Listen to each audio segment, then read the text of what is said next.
এখানে যখন খোঁজ পেলাম, কারণ এইখানে মব করে কাউকে যাতে কোনোভাবে যাতে আবার এইখানে যাতে সিভিয়ারলি ইনজুর্ড না করা হয়, গ্রেভিয়ার সার্জারি না হয়, আমরা যাতে জাস্ট এদেরকে আইন শৃঙ্খলা বাহিনীর হাতে তুলে দেওয়া, মূলত এইটা এনশিওর করা যে এখানে দেখা যে কাউকে যাতে এখানে ইনজুর্ড কেউ যাতে আইন যাতে নিজের হাতে না তুলে নেয়, এটার জন্য এনশিওর করার জন্য জাস্ট পাশেই আমরা ছিলাম।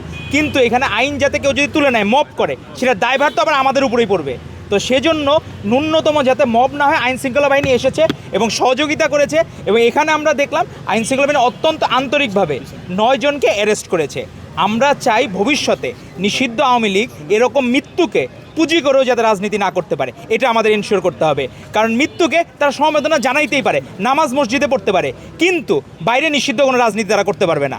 নিষিদ্ধ আওয়ামী লীগের কার্যক্রম যেহেতু নিষিদ্ধ হয়েছে, সেটাকে যাতে পরবর্তীতে পেট্রোনাইজ যাতে কেউ না করে, আবার উল্টা যাতে মবও না হয়, দুইটা আমাদের এনশিওর করতে হবে। তো মৃত্যুকে পুঁজি করে যাতে আর কোনো রাজনীতি না হয়। তোফায়েল আহমেদ বর্ষিয়ান রাজনীতিবিদ ছিলেন, তার এখানে জানাজা পড়ার সুযোগ হয়েছে, বাকি যারা নামাজ পড়েছে সবাই সুযোগ পেয়েছে, এতটুকু পর্যন্ত করতে পারে। কিন্তু বাইরে এসে জয় বাংলা স্লোগান দিবে, এটা কখনো গ্রহণযোগ্য না।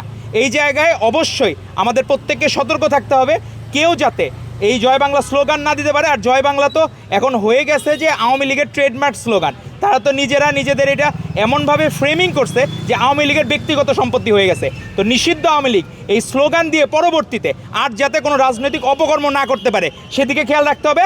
পাশাপাশি জনগণও যাতে উচ্ছৃঙ্খল হয়ে মব সৃষ্টি না করতে পারে, সেটাও আবার আমাদেরকে দেখতে হবে। যে মব করে যদি কেউ এখন নিজের হাতে আইন তুলে নেয়, আমরা কখনোই চাই না বাংলাদেশে আর কখনো কোনো মব হোক। তো আমরা এই জায়গায় আইন শৃঙ্খলা বাহিনী আন্তরিকভাবে দায়িত্ব পালন করেছেন, এজন্য আমরা আমাদের মাননীয় প্রধানমন্ত্রী এবং মাননীয় স্বরাষ্ট্রমন্ত্রী সহ বাকি সকলকে ধন্যবাদ জানাচ্ছি, যারা সুন্দরভাবে যারা এখানে জয় বাংলা স্লোগান দিয়েছে তাদেরকে অ্যারেস্ট করেছে। এজন্য আমরা ধন্যবাদ জানাই, কৃতজ্ঞতা জানাই। আর আপনাদের মাধ্যমে জানাতে চাই, আপনারা জানাজা পড়বেন, কোনো সমস্যা নাই, কিন্তু এইভাবে স্লোগান দিয়ে নিষিদ্ধ ছাত্রলীগ বা আওয়ামী লীগের কর্মকাণ্ড পরিচালনা করবেন, এটা যাতে আর কখনো না হয়। আর আমরা মব কোথাও অ্যালাউ করব না। ধন্যবাদ আপনাদের।